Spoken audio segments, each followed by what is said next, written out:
Good night. Today is Thursday, August 9th, 2018. Thank you so much for tuning in to our viewers and the PEP members. Welcome to Frontline.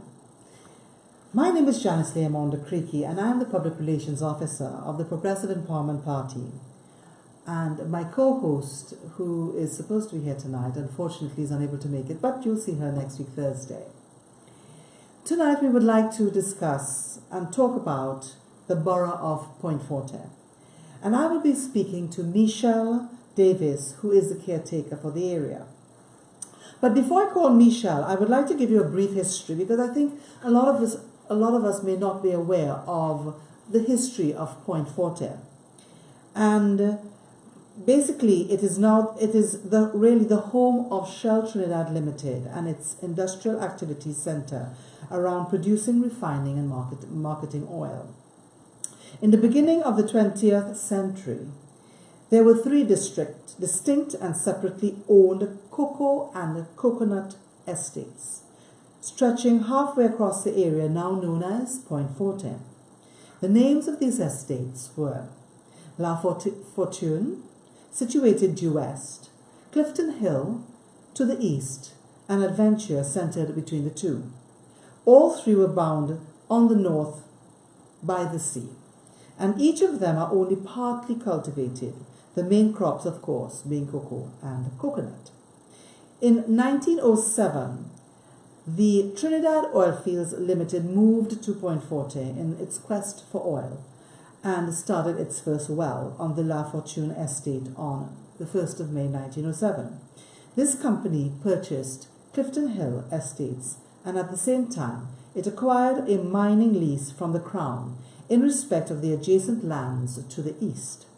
This company also leased the mineral rights in the two neighboring estates, La Fortune and Adventure, west of their Clifton Hill holdings. Over the years, as other companies took over from Trinidad Oilfields, Point Forte was no longer an agricultural district. So my question to you tonight is, how many of you are aware of what's going on in Point Forte today? How many of us take the time and effort to go to their borough celebrations, held during the months of April and May? There are lots of events, including community-type events. For example, a borough marathon, Tasarama and Curry Duck Cookout, various band concerts by the Fire Service, Coast Guard, Regiment, and Police Service. There is also a Juve event, also an after Juve chill, and Pan on the Move events. So perhaps some of you may want to take part in the celebrations sometime next year. In May of this year, there was a major issue with the construction of the Point Forte Hospital. The hospital was commissioned through an arrangement with the Austrian government. How many of you knew that? Interesting, isn't it? The soil was turned on May 21st, 2015 by the former Health Minister, Dr. Ford Khan. The hospital is expected to be completed in May 2019 at a cost of $1.2 billion. The contractor is an Austrian firm called Learmond. I would like to now call Michelle and have her tell us about some of the issues being experienced by the residents in Point Forte. One moment.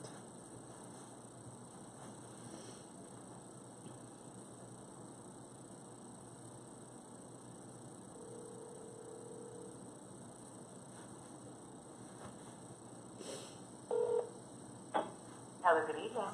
Hi Michelle, how are you tonight? Good, and you? I'm good, not too bad. Welcome to Frontline. And thank you so much for being my guest on the show tonight. My pleasure. Right, so the first thing that I would like to ask is, how did you manage to take up the role of 4.40? Well, besides experiencing several issues in Trinidad that had me extremely discouraged with the service and and the environment. Living in Point Fortin and in Cedros specifically, being from Cedros, we are in the same constituency. And I was really concerned with the deplorable conditions we are subject to in Deep South. Mm-hmm. The infrastructure, the housing, the lack of employment. There seems to be no hope down here. We seem to be forgotten in Deep South. Right. That's what, coming from also, I come from a very political background with my family. So I've always engaged in politics and always wanted to be part of it. Right. Okay. So let us talk a little bit about some of the issues that you have encountered living in Point Fortin.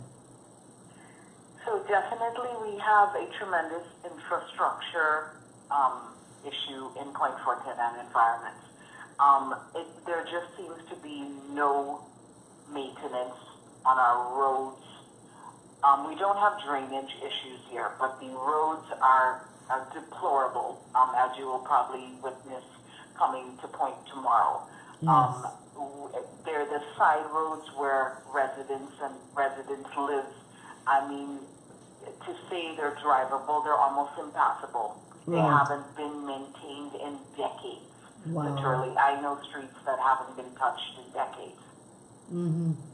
Well, just now at the start of my of the show, I gave a brief history about Point Fortin, and one of the things that I did not mention was that the basic roads were put down by the oil companies that were situated in Point Fortin, and then Correct. over the years, it was eventually passed over to the government to maintain.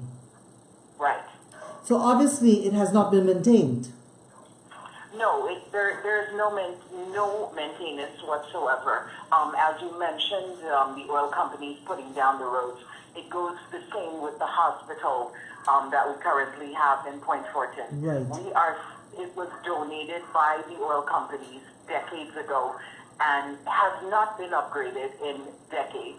So we are still living with something and being subjected to something that was given, I think, over 30 plus years or so, more than that.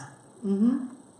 So, which is really unfortunate, as we are the oil and gas industry down here, and we contribute greatly to the country's GDP in terms of, Atlantic LNG, Trinmar, and so forth.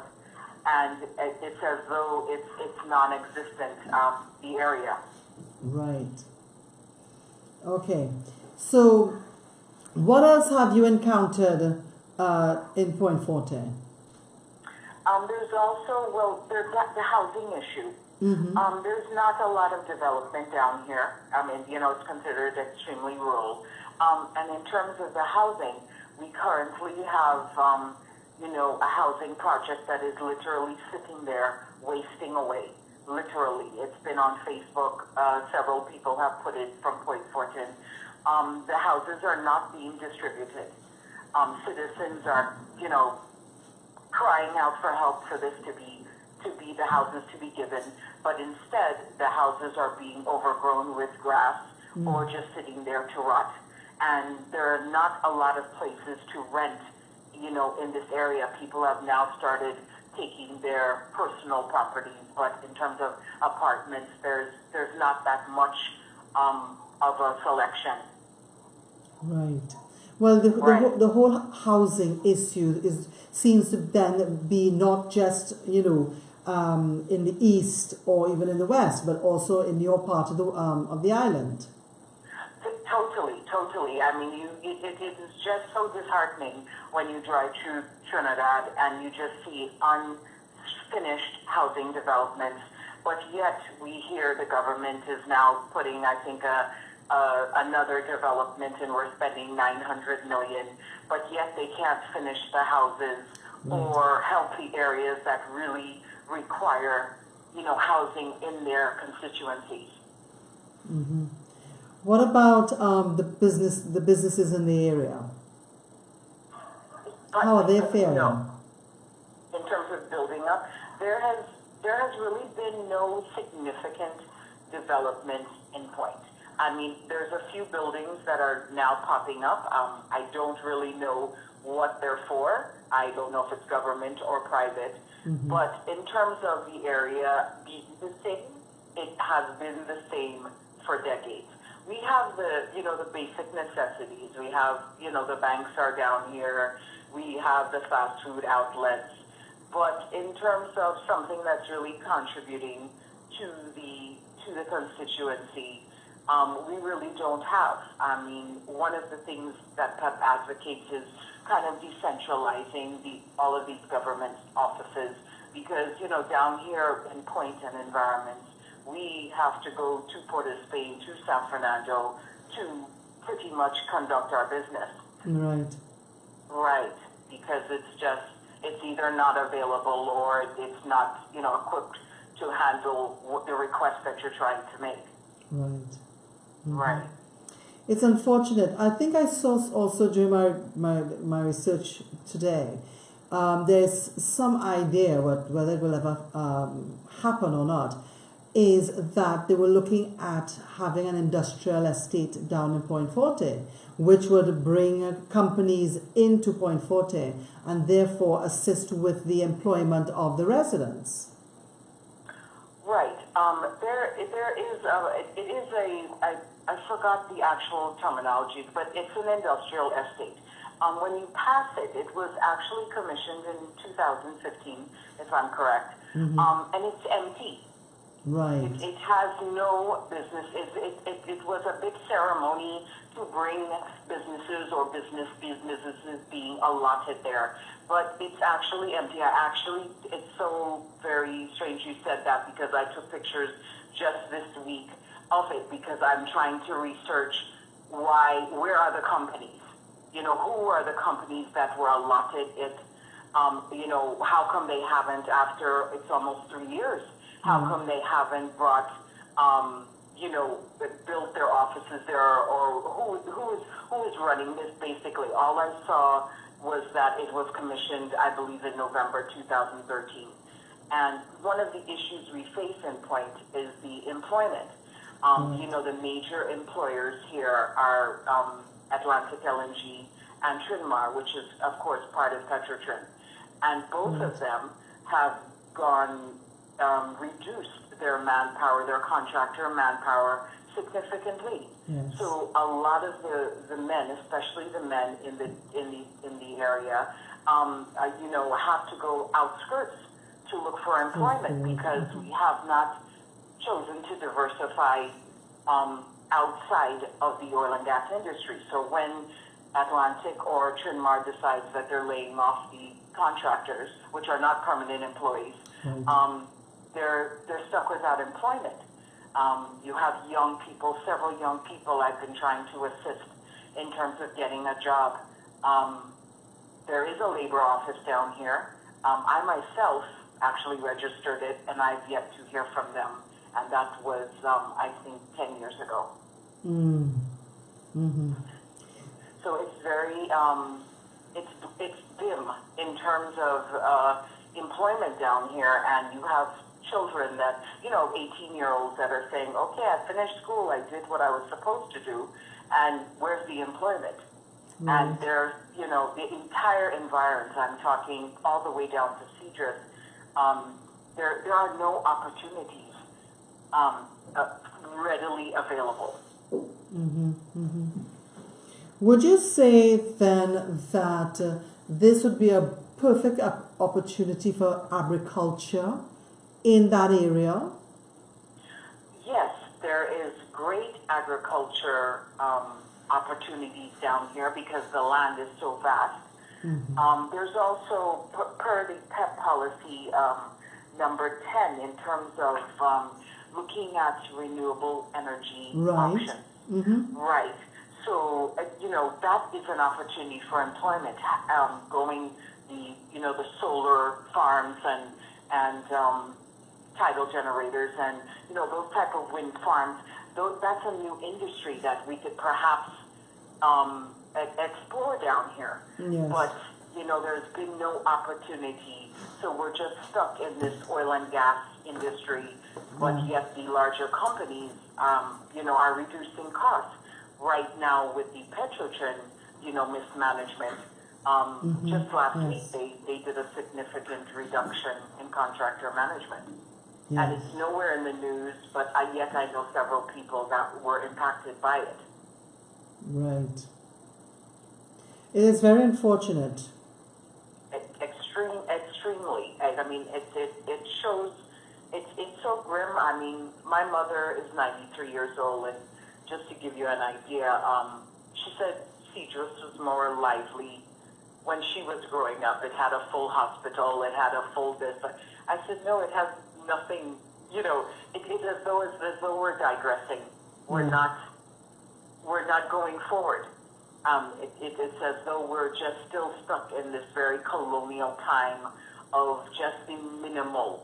And, people will say, yes, we have this, we have that. But, based on where the world is going, based on how the other islands are going, I was looking at Dominica. They're actually promoting solar energy. We have yet to talk about that in Trinidad. We have yet to even try to enter that field, but yet Dominica, which probably has a tenth of the GDP that we have already adventured into that program. Yes, I really think that Point Forte can be, because when you look at how Point Forte was many years ago, it was cocoa and coconut trees. Correct. And all of that died when the Trinidad Oilfields Limited purchased the 3 estates that was doing the production of those two items. Correct. Since then, agriculture has just not been as a form of employment.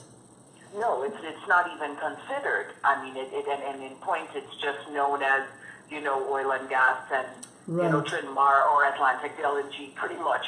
And then, either you're working at, the grocery or you're working at a fast food outlet, for the females. But there's been no attempt to even expand the employment options down here. Well, I think they're going to have to look at revamping what can be done in that area.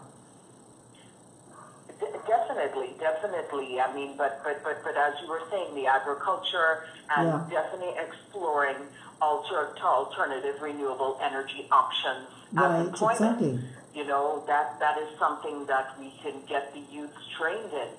And there's vast land down here, extremely vast land. So there's opportunity to do these wind farms and in this area, and we can probably be the region that starts that. Right. Yes, well, as you indicated earlier, that is number 10 on our policies list. Correct. Correct. Well, we have a lot that we can look forward to when the Progressive Empowerment Party gets into government, because I think those are some of the issues that we will have to address, and in order to try and bring some kind of hope to the people in the area. Definitely. I mean, it has to be the primary purpose of any government is to instill hope in the citizens and show that you're doing something and presenting options. I just wanted to mention, with healthcare, besides being subjected to extremely deplorable conditions for decades, the government is presently completing the Point Forte new hospital, which literally, I think I heard that from a child. So that's to tell you how long this hospital has been in coming.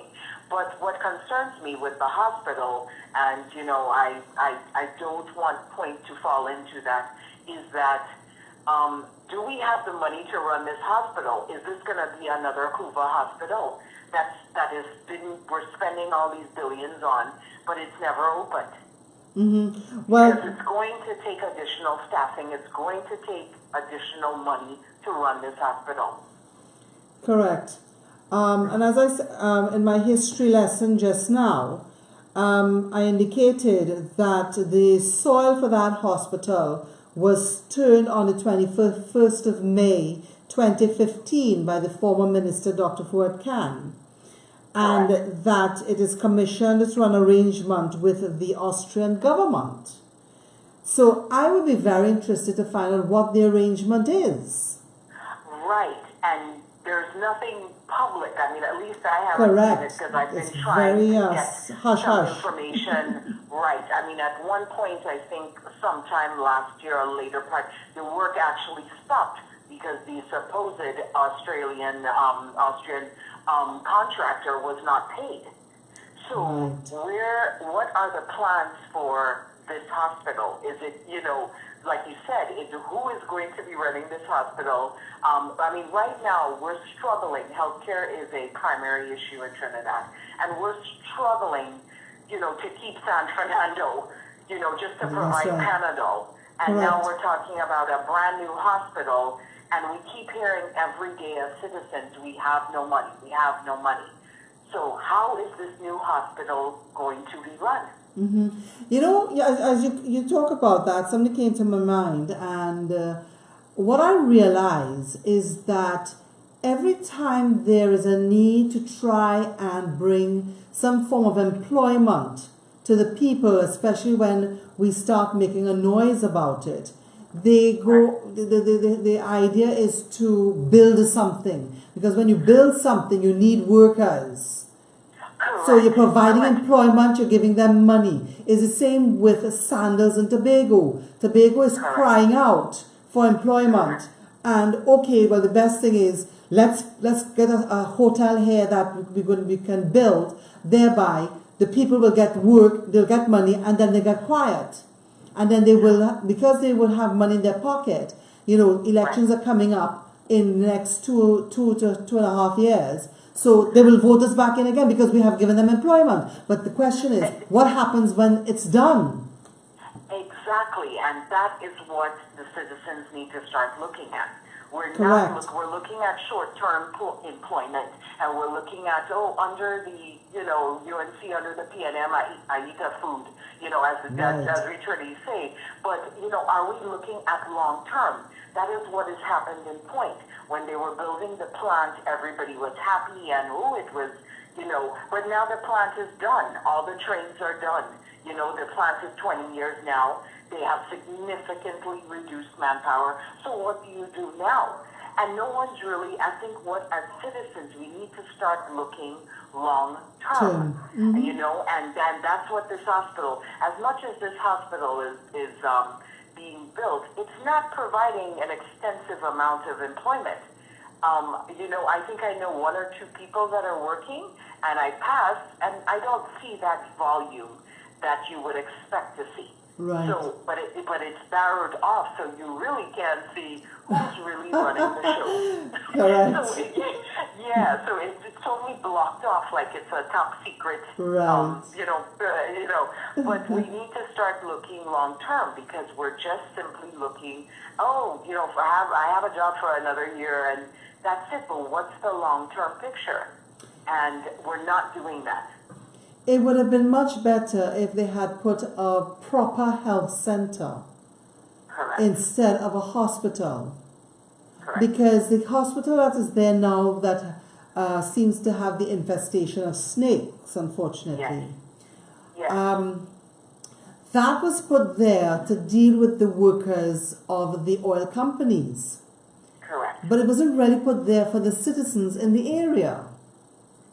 Right, which has continued to grow. So it's not only that hospital is not only facilitating Point, it's plus environs, which includes Citrus, which is happening now, which includes Erin, which includes everything around it. Mm-hmm. So I mean, and what they do, I actually saw it been in process. My friend's husband experienced a heart attack, and literally we went to Point running, and they literally the direction is go to San Fernando. Mm-hmm. So what is the purpose there? If if we can't handle these type of issues, I broke my ankle. That was last year, the year before, and literally they had me sitting there for 4 or 5 hours, only to tell me you need to go to San Fernando to get the X-ray to get it cast. Right. So we're not looking at the big picture of what we are being subjected to, and why do we continue to support what is not supporting us. Correct. Okay, well, can you tell us a little bit about what's happening this Saturday in Point Forte? So this Saturday we're having a cottage meeting at Kello's Bar. It's on 16 Angert Street. It's where the PEP team is coming down. The entire PEP management team is coming down. They're coming for Point to learn about PEP, speak about the issues facing the country. We will have a Q&A where Point residents can have the opportunity to ask us questions, to learn more about the party, to register with the party, to register to volunteer. We are seeking volunteers in the area, but people are slowly but surely getting to know the party. In great thanks to the by-election that just occurred, we had some media coverage, so people are now starting to learn. So I encourage everyone to come out this Saturday at 4 p.m. in Point, learn about change, be part of an organization, and be part of citizens that really want change for this country. Mm-hmm. And we need to start thinking of our future. We're looking at Venezuela, that is right next door, mm-hmm. with the largest oil reserves in the world. Mm-hmm. And we're not too far, even though a lot of people don't want to admit it. We are extremely on the borderline of collapsing in debt in Trinidad. Yes.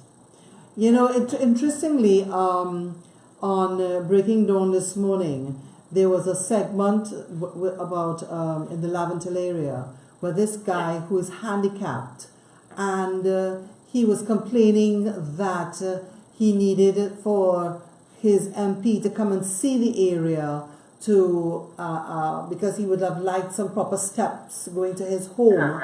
And he wanted a railing. He said, all I need is the proper steps and the railing, and I can do the rest for myself. He said, it's so sad because all his life that he grew up, he's only known of the P&M.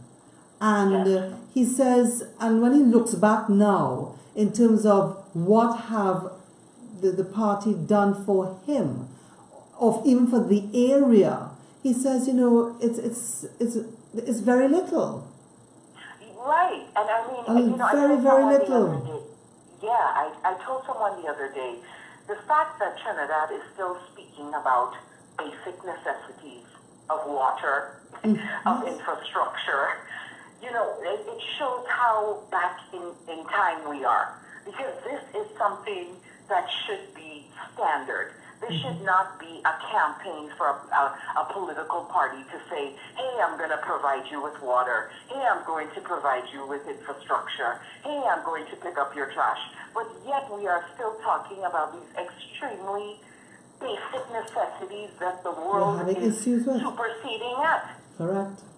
And we continue to keep falling for the trap. I said, why aren't we talking about solar energy, environmental policies, but especially with the money that Trinidad has? Why aren't we talking about things that can take us way into the future, but yet we are falling for basic necessities as, you paved my road right before the election, and then it's not paved for another 5 years. I mean, we need to come out of that, definitely. Well, I think even worse than that is it's not paved properly. So within the first 6 months, you might have a perfect road, but then the potholes start, and the road starts to break up because it was not put down properly. Exactly. Literally, I have busted 5 brand new tires on potholes in Point Fortin. Wow. Literally. And my car has, the tires alone are $600. Wow. So just imagine the normal person. You're running a PH, you hit a pothole, you keep changing the tire. Not only does it impact the tire, it impacts the entire performance of the car. Your shocks, your everything. And we the citizens are stuck with that cost. But yet we're not doing anything. We're just, I have to go change the tire, I have to go fix the car. But we are incurring this cost. And this could run up to thousands a year. Thousands literally. Yes. It's really unfortunate. But I think that the people are slowly waking up, but surely. And that, I wish you all success with the cottage meeting this Saturday. Yes. And I do hope that our viewers who may be from the area and around will come to the cottage meeting and let's talk issues, let's talk solutions. We need to get this country up and running. I saw a post today on the internet for one of the banks, and it appears to me that foreign currency is getting harder and harder to get. And there's a particular card, a debit card that they give out, and there was this big notice that says they're no longer issuing any new cards. They're only going to deal with the cards that are out there already and to replace cards that have expired. So, that clearly sends a message. Yes, now, you don't see that notice in the newspapers, but you will see it on the bank's website. Correct. Which I found extremely interesting. Yes, and people don't realize, the lack of foreign currency in Trinidad to me is quite scary. Yes. I think it's very scary. But yet, the big organizations have access to it, but the average person doesn't. Correct. It's almost as though, to me, you're being kind of held prisoner, because without foreign currency, you can't travel. Basically, you can't explore, you cannot buy things. Yes. So, my bank told me that, you can use your credit card. I said, but there's a cost with the credit card, there's interest, why can't you just give me the U.S. currency? And they blatantly refused. So people have to, I went to Barbados, and this was one of the most enlightening things. I had some TT on me. And the Barbados First Citizens Bank told me, your money has no value here. Wow. And again, we are the third richest country in the Western Hemisphere, but yet Barbados was telling me, your money has no value here. We do not accept Trini dollars. And I could not change one Trini dollar during that weekend.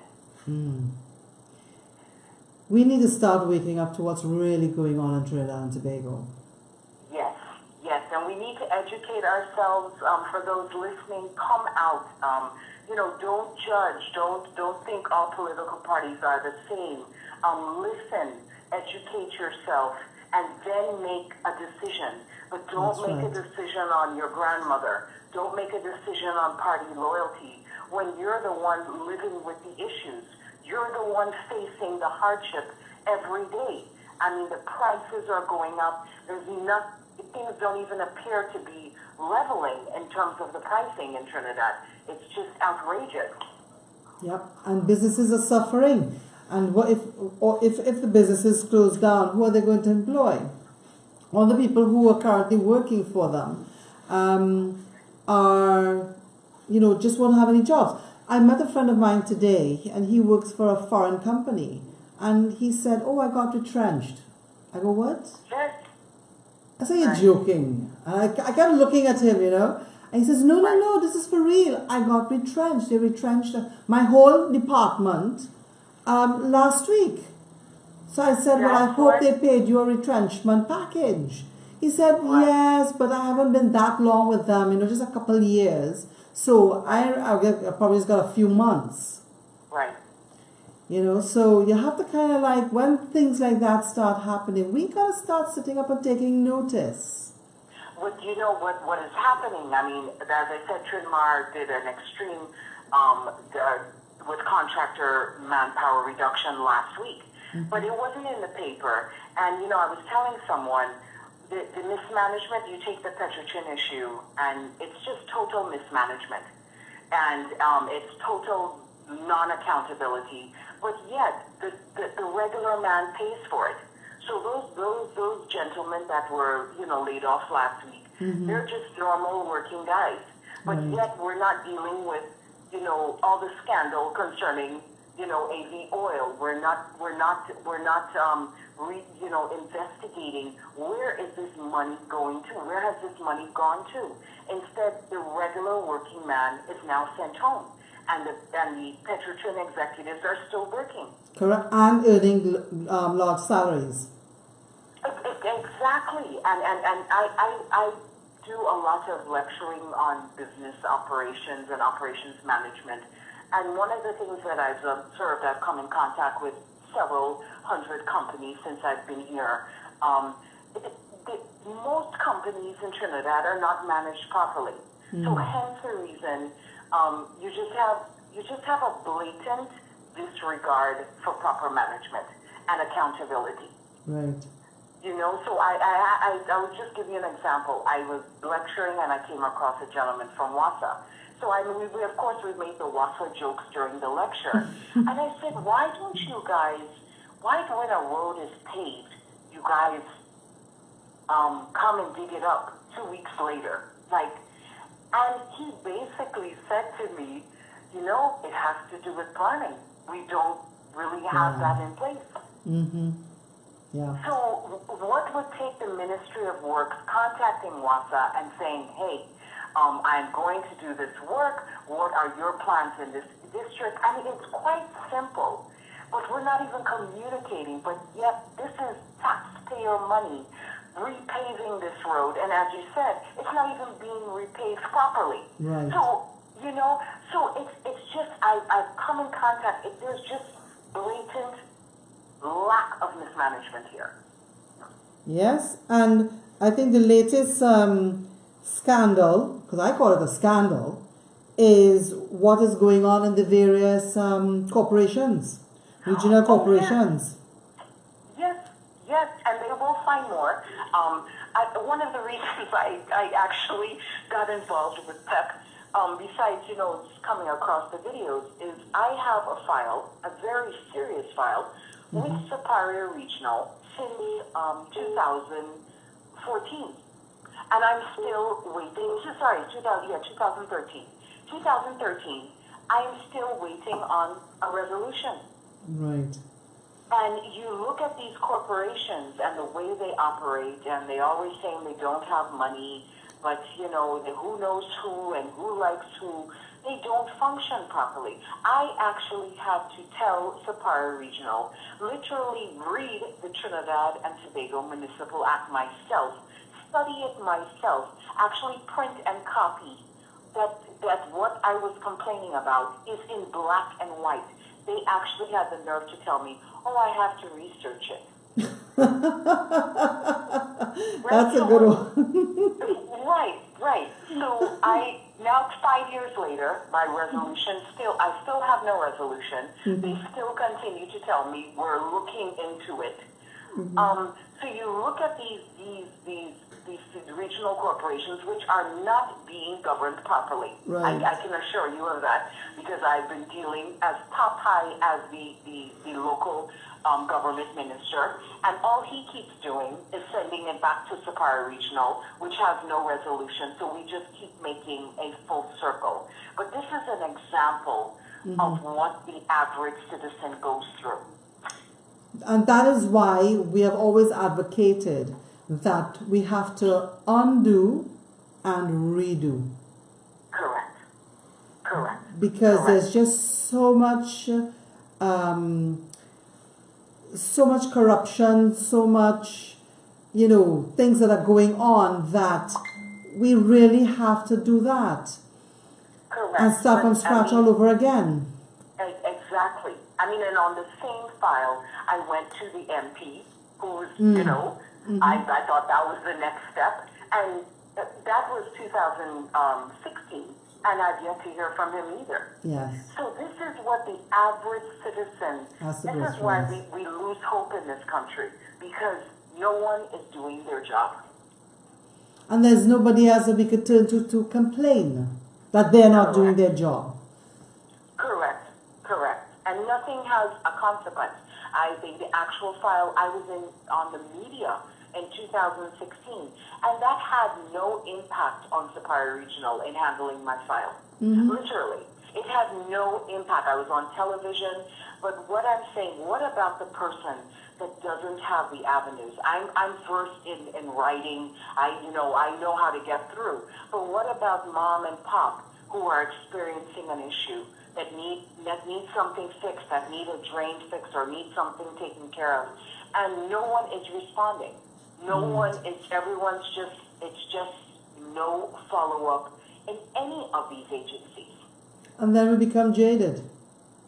But of course, we lose hope. Yeah. And a lot of the country have lost hope. Correct. Well, Michelle, I wish you all the best again with your cottage meeting on Saturday.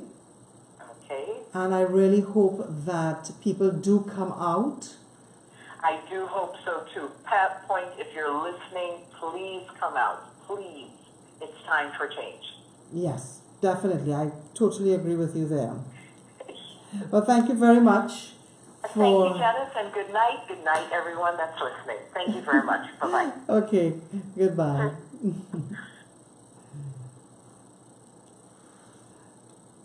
That was Michelle Davis, caretaker for Point Fortin.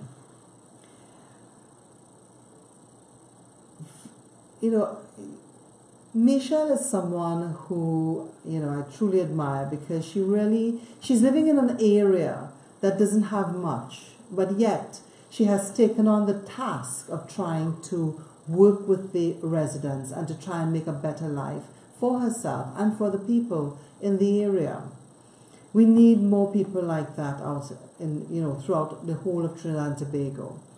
And we have got to start standing up. We've got to start saying enough is enough. How many of us have family or relatives abroad who can give us a hand up? Not many of us. We have to stay here and back it out. And we got to do it now. So on that note, as we get to close our segment, I would like to invite members to tell friends and family about our regular meetings, employee screening for job seekers, and our housing initiative every Saturday from 12 noon at 19 Stanmore Avenue, Port of Spain. Come and add your voice to the frank and open discussion and express your opinion. Executives of the party will be there to answer any questions you may have. Don't forget that you can become a volunteer and can serve on any of our committees or teams that include the National Executive, the Constituency Executive, the Constituency Representative, the Youth Arm, Women's Arm, Security Team, and Events Committee. So the question is, why should I volunteer? We believe that citizens should have a say in how they are governed. So we invite persons to volunteer, to serve within our organization and help advance the vision and mission of the Progressive Empowerment Party. One people under one flag. The Progressive Empowerment Party is a volunteer organization that depends solely on the contributions from our members to keep us funded. We do not have deep pocket financiers. Our goal is to contest the next general elections and also the next local government election, which is carded for next year, which will require significant funding. The PEP is guided by principles of transparency and accountability.